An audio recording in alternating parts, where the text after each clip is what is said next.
Have you ever wondered, or has any skeptic ever asked you this particular question, that it's nowhere written in any ancient text, and that is why this whole concept of twin flame is a delusion?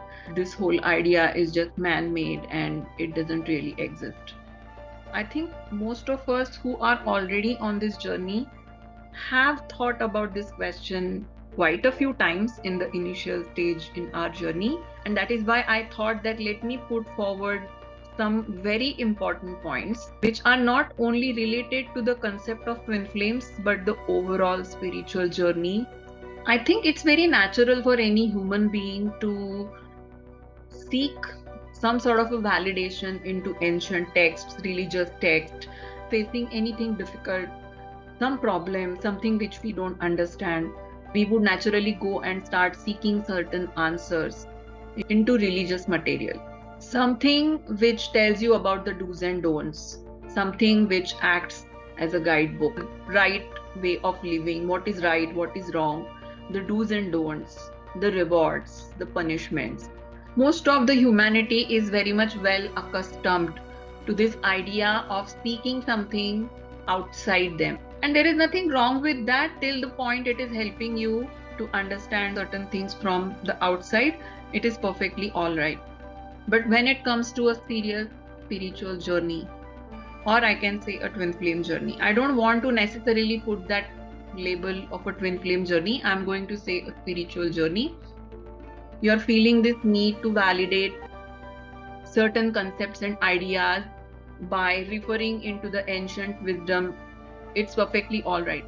But when you start getting onto the serious spiritual journey, you would have to release this need to validate things outside you. So in this video, I'm going to talk about several aspects which might give you the answer why there is no much information about twin flames in the ancient texts, and does that really mean that the twin flames do not exist?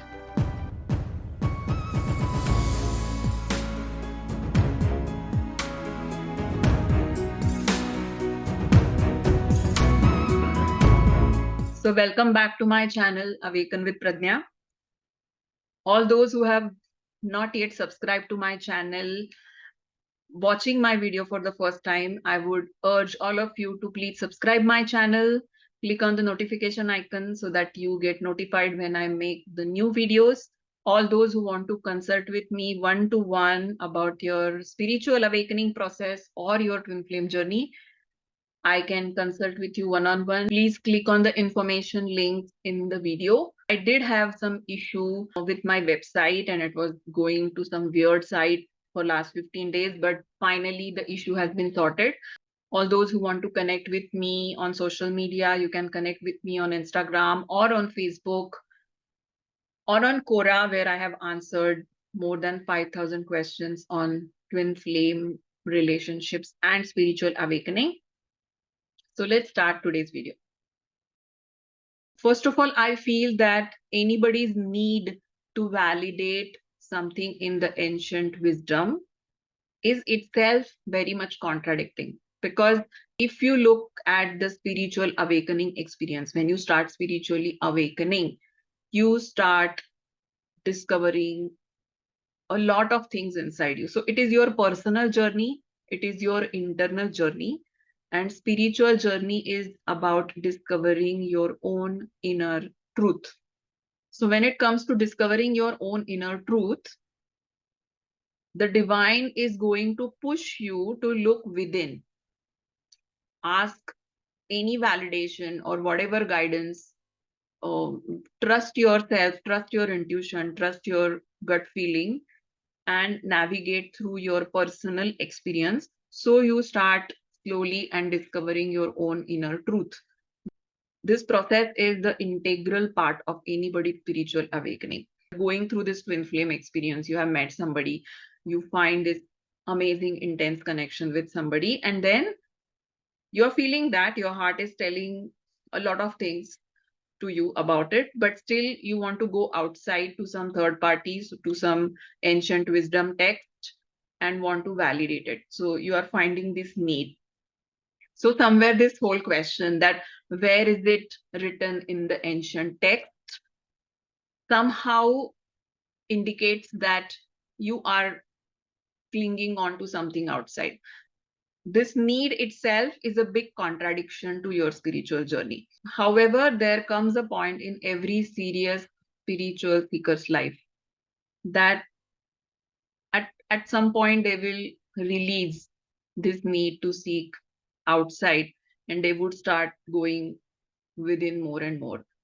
When you are sending a satellite into the sky, you would put that satellite into the rocket. The rocket will launch itself into the sky. It will take the satellite till the certain milestone, and then all the parts of rocket will start separating, and the satellite will start its journey on its own. Right? So there are things which can take you till a certain milestone in your journey, but after that, it's only you who have to pave your way forward in your own journey. And I think a spiritual journey is also very similar. However, if we really want to go into the ancient wisdom, there is quite a bit of information, some sort of a understanding of twin flames in ancient texts.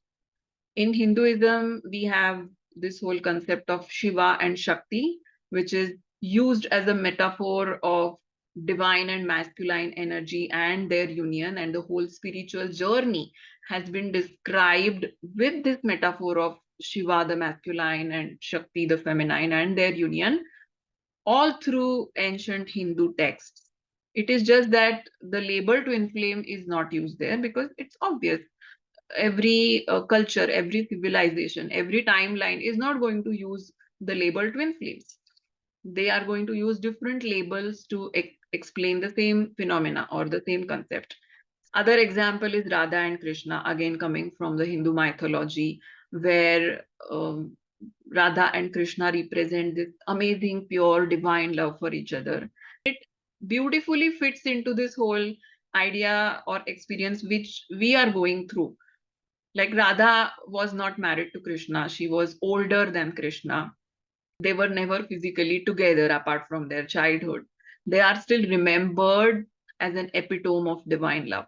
When it comes to Greek mythology, Plato has talked about the androgynous soul splitting into divine feminine and divine masculine. Even in Tibetan Buddhism, there is this concept of Chakra Samvara and Vajra Yogini, divine feminine and masculine and their union.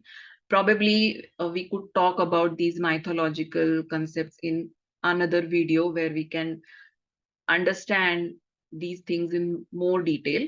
In ancient texts, it's not that nothing has been described about this idea or phenomena.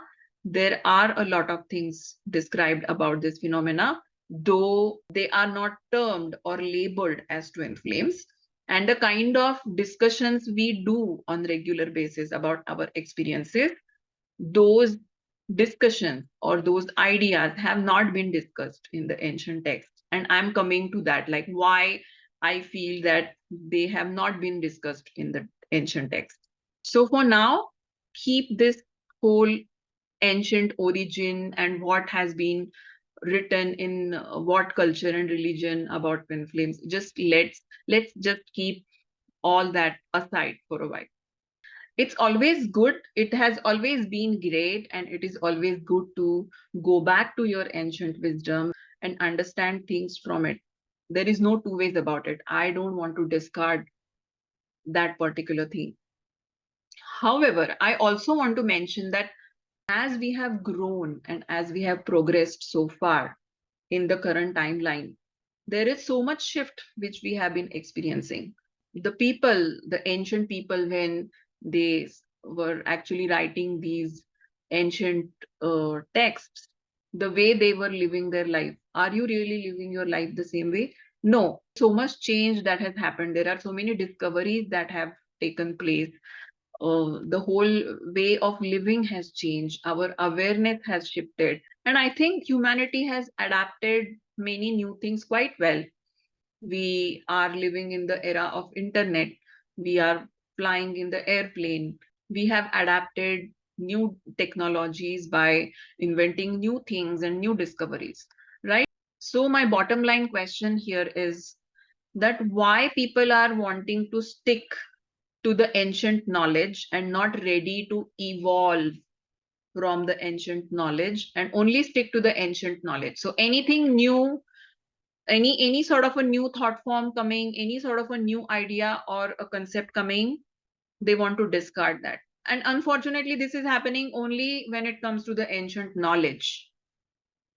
Why are you not discarding new ways of living? Why are you not discarding anything which has been evolved? Don't you think that it is pretty contradictory or a bit illogical to only stick to the ancient knowledge, but otherwise grow in every other area of your life and adapt new modern technologies? Anything which is evolving in the field of technology, new discoveries or culture, or social reforms, everything you are adapting.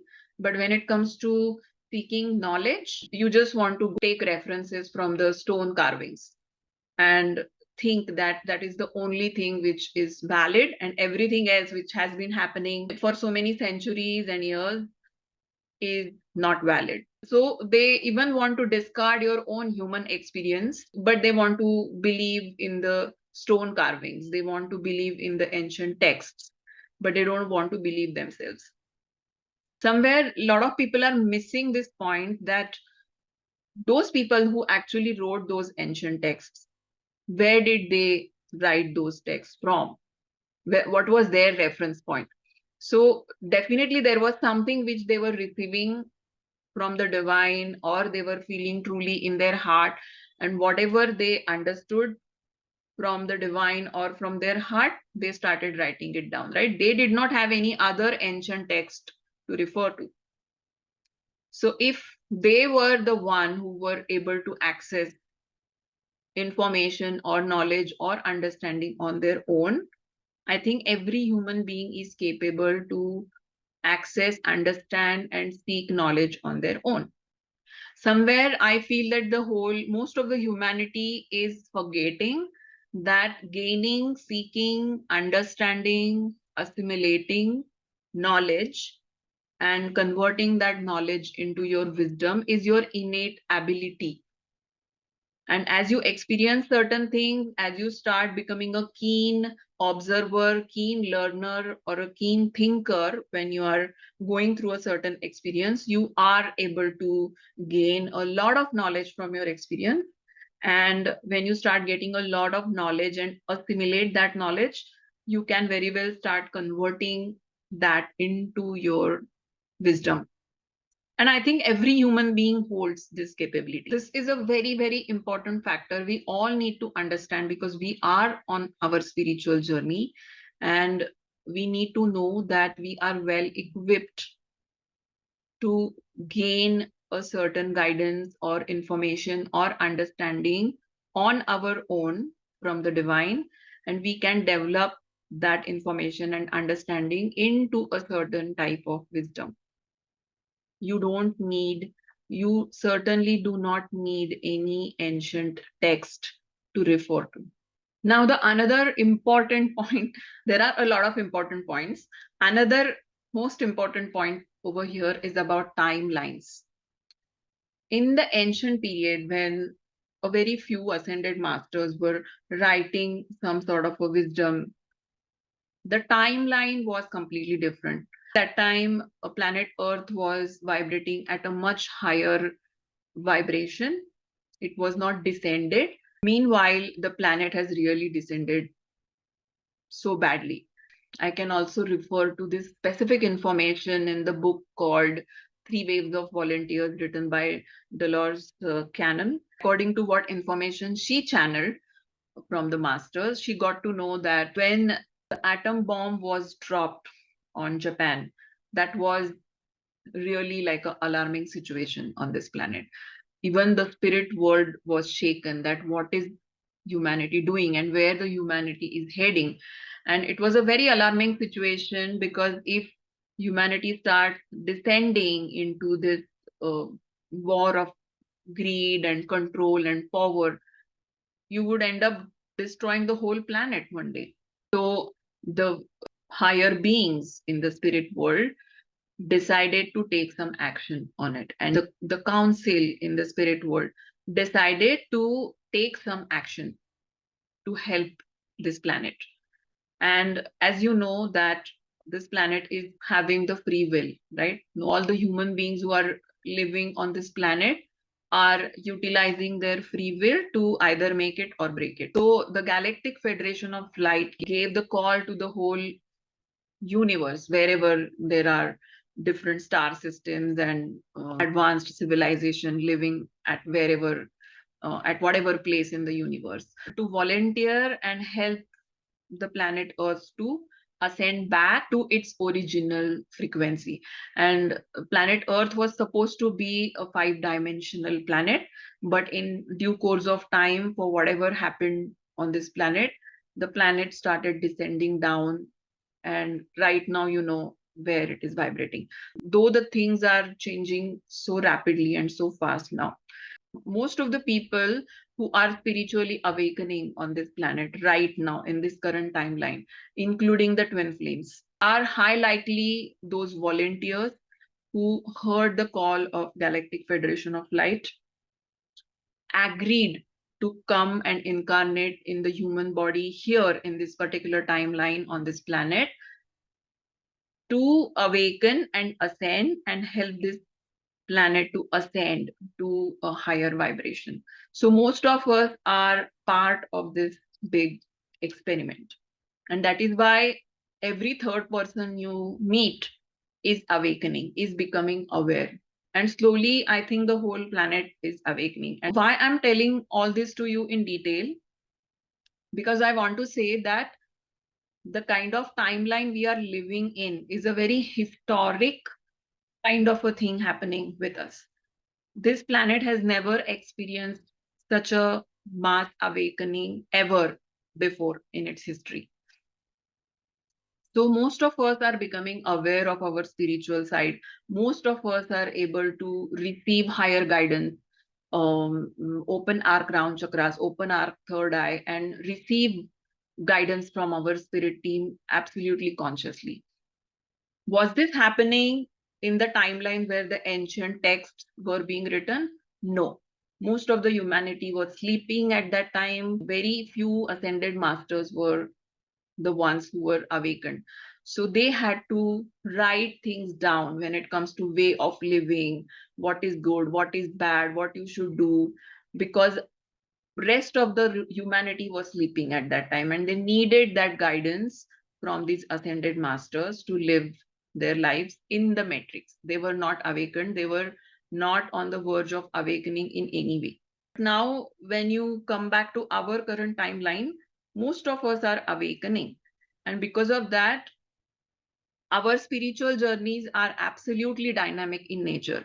Every day there is a new shift. There is every way there is a new vibration we are getting adjusted to. Every way we are processing a lot of high frequency light. Every day there are people who are opening different portals, energetic portals, and receiving a lot of energetic downloads. And there is so much happening energetically on this planet right now. So spiritual ascension, spiritual understanding, and spiritual experience is very, very dynamic in nature. If you keep going back again and again to the ancient texts, yes, it will give you some basic information about spiritual truths and spiritual seeking and ascension. Definitely, yes. But is that the only place where you need to go and validate things? No, you are the talking, walking divine channel which has incarnated here in the physical. You are able to channel a lot of current information. When the ancient people wrote those ancient texts, this whole context of planet descending was not in place. There were no twin flames incarnated as volunteers here because there was no need for so many volunteers and light workers to be incarnating here on this planet in those times. So there was no need for those ascended masters to write anything about it in the ancient texts, and that would give you the answer of this particular question, that why there is no information, a lot of information about twin flames in the ancient text, because that timeline was different. Like whatever happened after the atomic bomb was dropped and what unfolded after that, and what sort of measures were taken to save the planet, that whole scenario was not at all in the picture when the ascended master wrote those ancient texts. And that is why naturally you are not going to find to exactly connect the ancient text with your current experience, though the bottom line or the basis of your spiritual knowledge and awakening would be the same. But the kind of experience you are getting about the twin flame, you meet somebody, that person becomes your spiritual partner, you start experiencing something, you awaken spiritually, you are receiving so much of higher guidance in your heart, and you are acting accordingly. All this is a new development, exactly the way technology has developed, which was not existing in the ancient times. But you are understanding the technological development and you are accepting it. Similarly, there is a need for you to understand that there is a development in the spiritual system, the spiritual scenario right now, and there is a need to adapt new ideas, new concepts, and go within, rely on your heart, and seek whatever you can seek by connecting to your higher channel and gain that sort of a wisdom. So most of the information, most of the guidance that is coming through your intuitive channels. It is definitely not written in any ancient texts, because the ancient texts and the kind of timeline they had did not need it. What becomes most important over here is that if you are experiencing something, it's important for you to believe your experience, understand your experience, assimilate your experience, learn from your experience, gain knowledge from that experience, and convert that knowledge into the wisdom. So this is all for today. Hope that it adds some value to you, and if at all you are having this conflict in your head, why more information about twin flames is not written into the ancient texts, I hope this video has helped you to sort that confusion. So this is all for today, and see you next time. Namaste.